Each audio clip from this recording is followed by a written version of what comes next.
Hey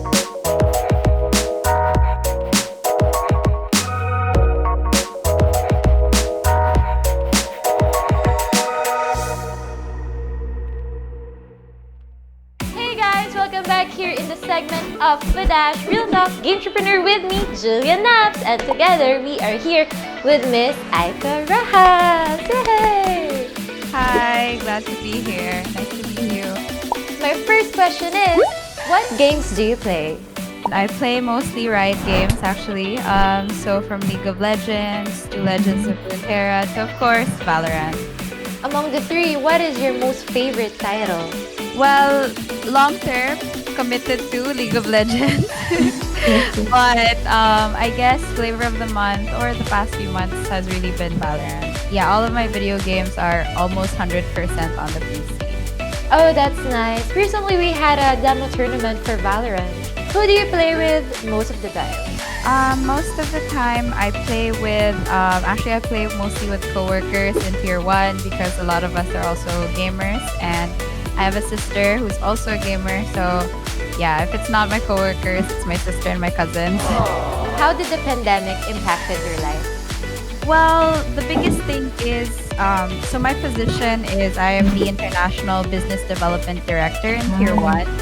So prior to the pandemic, of course, there was a lot of business travel that was scheduled, a lot of commitments across Southeast Asia that I needed to attend to. But of course, primarily when COVID hit, we had to stop traveling.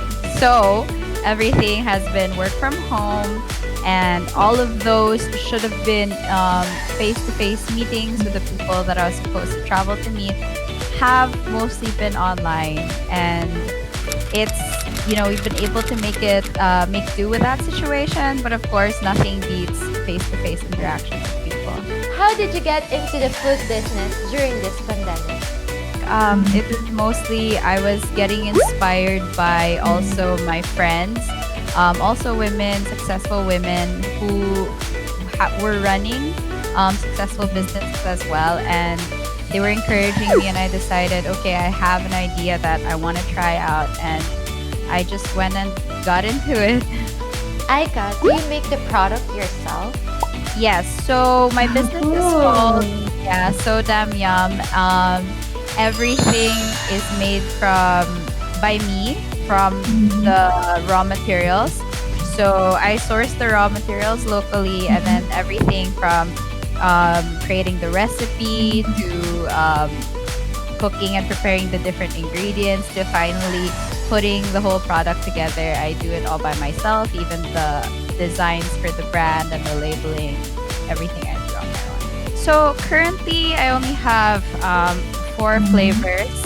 So the first flavor that I started with, so I make primarily premium salt mixes is what I refer to them, but really they are in the global industry they're considered finishing salts, but they can be used in a variety of other ways as well, like salt alternatives. And the first flavor that I came out with is actually a red wine salt. So this is the small size, and then this is the regular size.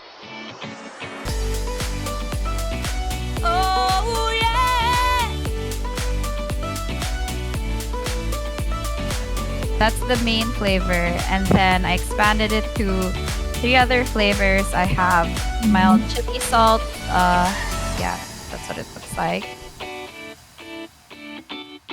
Oh yeah.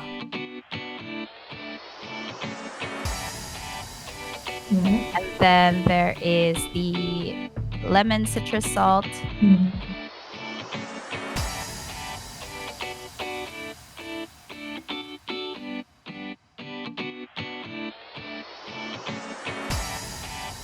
Oh, yes!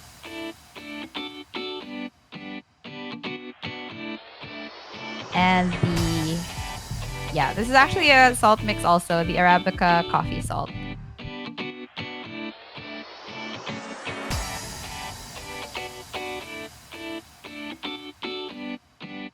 Yummy.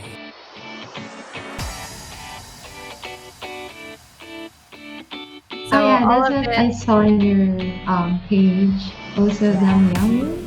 Yeah, so Damn Yum. So they're all seasoning. They can be used as marinades, as finishing salts, as salt alternatives. Yeah. Yes. And for pasta and steak as well.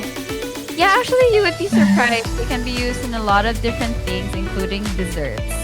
Yeah. Oh, what kind of desserts? I'm kind of curious because I'm a sweet tooth, so I'm looking forward. I think my boss behind us would love to try your product. Oh, cool. Yeah, I think you've heard of like flavors like salted caramel, for example. So you know that when it comes to dessert, it's not all one-dimensional flavor.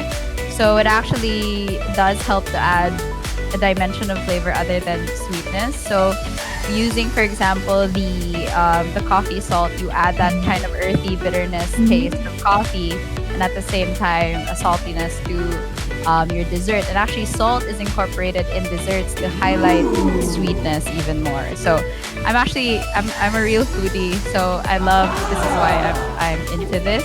And yeah, so you can also use the lemon salt as well for desserts. There are a lot of desserts that incorporate lemon flavors. Can you please tell us about the uniqueness of soda milk? Yeah, so I guess the most unique out of this would be the red wine salt. It's actually something that I discovered at a fine dining restaurant in Bangkok.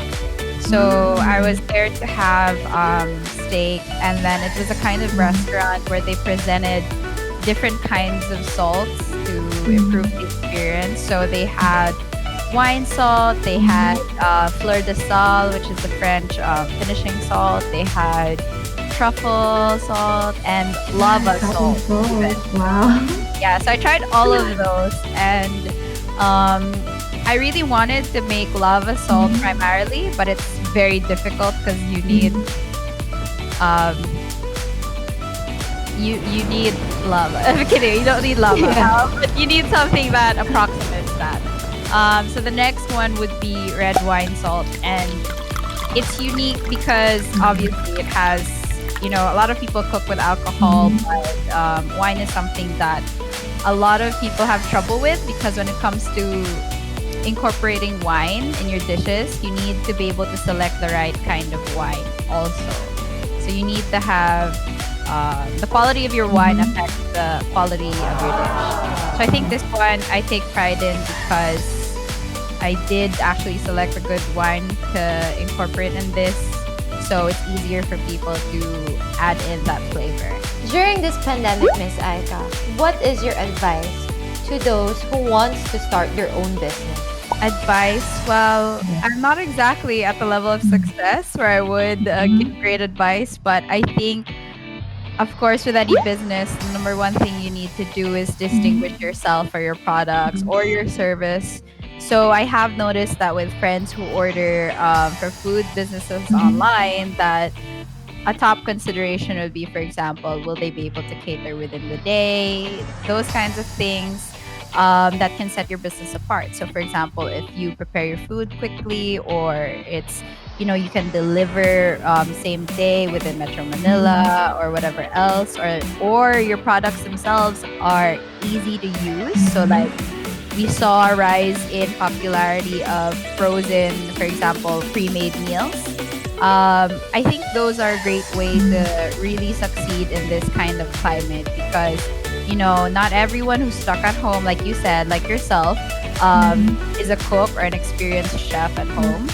So, and at the same time, of course, people who usually order food want to eat it already within the day. So those are probably a few of the things that would be strengths for any business in this climate. But I guess the most important one would be that also kind of set your expectations well.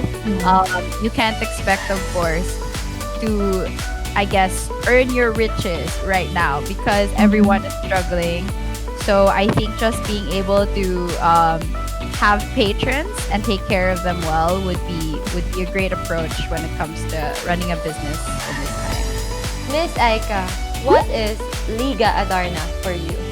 Liga Adarna for me is one of the initiatives that really give hope to the industry for women in this space.